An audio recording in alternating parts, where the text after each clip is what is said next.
আমরা গ্রামীণফোনের কর্মচারী ছিলাম, শ্রমিক ছিলাম। খুব সাধারণভাবেই উচিত ছিল গ্রামীণফোনের আমাদের যে কোনো পাওনা আমরা চাওয়ার আগেই বুঝিয়ে দেয়া, কিন্তু গ্রামীণফোন আমাদের কোনো পাওনাই আজ পর্যন্ত চাওয়ার আগে কখনোই বুঝিয়ে দেয়নি। বরং তারা যেটা করেছে, তারা কিছু টেকনিক অ্যাপ্লাই করেছে, যার মধ্যে আদালত অন্যতম। আপনার প্রশ্নের সাথে এই জায়গাটায় যে অংশটা আসে, তারা এটা বাদ দেন, আমি প্রয়োজনে খালি গলায় বলি। আচ্ছা, তারা এইখানে যে টেকনিকটা অ্যাপ্লাই করেছে সেটা হচ্ছে যে তারা যখন কোর্ট হুকুম দেয় যে তারা ইন্টারেস্টের ব্যাপারটা পরবর্তীকালে দেখবে বাট আসলটা দিয়ে দিতে পারে, তখন একটা আন্ডারটেকিং অ্যাপ্লাই করে। এইখানে লেখা ছিল যে আমরা ভবিষ্যতে আমাদের পাওনা দাবি করব না। শুধুমাত্র আমরা ভবিষ্যতে আমাদের পাওনা দাবি করব না, এই সত্ত্বেই তারা ওই সময়ে আমাদেরকে আমাদের সেই সময়ের পাওনাটা পরিশোধ করতে রাজি হয়। এটা প্রসিডিউরটা অনেকটা এইরকম, আপনার প্রপার্টি আমি আপনাকে তখন বুঝিয়ে দেব শুধুমাত্র যখন ওই প্রপার্টিতে ভবিষ্যতে আপনি কোনো ধরনের দাবি দাওয়া আনবেন না। এটা অ্যাকচুয়ালি এক ধরনের ফৌজদারি অপরাধ।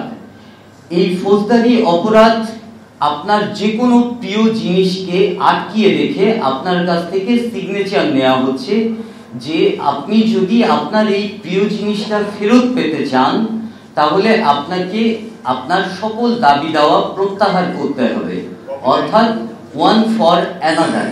এটা কখনোই জাস্টিস হইতে পারে না। দুইটাই যে ক্ষেত্রে আপনার পাওনা, সেক্ষেত্রে আপনাকে উভয়টা পরিশোধ করাই হচ্ছে আইন। কোনো অবস্থাতেই আইন এটা পারমিট করে না যে আপনি আপনার দুইটা পাওনার মধ্যে যে কোনো, এই কখনোই আইন পারমিট করে না যে আপনার দুইটা পাওনার মধ্যে যে কোনো একটা আটকিয়ে রেখে আপনাকে আমি বাধ্য করলাম যে আরেকটা ছেড়ে দিতে। খুব সহজ এবং স্বাভাবিক কথা। গ্রামীণফোনের মতো আমরা কিন্তু ওই পরিমাণ ধনী নই। আমরা যদি ওই পরিমাণ ধনী হতাম তাহলে আমরা এক একটা গ্রামীণফোন খুলে বসে যেতাম। আমরা শ্রমিক, আমরা পেটের দায়ে কাজ করতে এসেছি এই কোম্পানিতে। এই অবস্থায় আমাদেরকে যখন বলা হলো যে আপনাদের 5%-এর টাকাটা আপনাদেরকে তখন পে করা হবে বা এর পরবর্তী কালের থেকে রেগুলারলি আপনারা পাবেন যখন আপনারা পূর্ববর্তী ইন্টারেস্টটা কোনো অবস্থাতেই দাবি করতে পারবেন না, তখন আমরা একান্তই বাধ্য হলাম, আমাদেরকে বল প্রয়োগে বাধ্য করা হলো। ঠিক একই কাজ করা হয়েছে আমাদের চাকুরি চুক্তির সময়ে।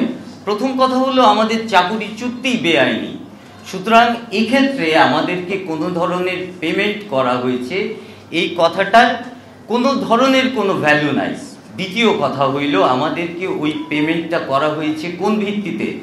আমার নিজের ক্ষেত্রে যেহেতু আমারটা ছিল হিউম্যানিটেরিয়ান গ্র্যান্ট, এই হিউম্যানিটেরিয়ান গ্র্যান্ট আমাকে দেয়া হয়েছে এই ভিত্তিতে যে এইটা নিয়ে ওই কাগজে সই করে না দিলে তারা আমার প্রভিডেন্ট ফান্ড, গ্র্যাচুইটি সহ আমার সকল পাওনা বন্ধ করে রাখবে।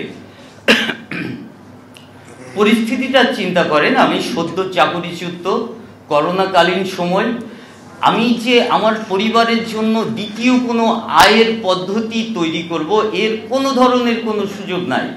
এ সময় আমাকে বলা হচ্ছে যে আমাকে আমার কোম্পানি থেকে কোনো ধরনের কোনো পাওনা পরিশোধ করা হবে না যদি না আমি লিখিত কাগজে সই করে আমার পাওনাটা নিয়ে নিই। এটা টোটালি হিউম্যান যে ব্যাকগ্রাউন্ড তার সাথে প্রতারণা।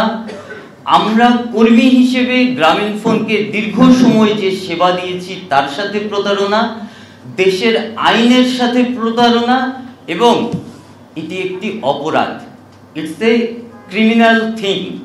এবং সর্বশেষ কথা, এটা অবৈধ যেটা তার অন্যতম প্রমাণ, যখন এই ধরনের কোনো চুক্তিনামা কারোর সাথে সম্পাদিত হয় তখন এই চুক্তির একটা কপি উভয় পক্ষ পায় এবং প্রয়োজনে একটা কপি সরকারের কাছে জমা থাকে, যেন পরবর্তীকালে আইনানুগ কোনো ব্যবস্থা নেয়ার ক্ষেত্রে অসুবিধার সৃষ্টি না হয়।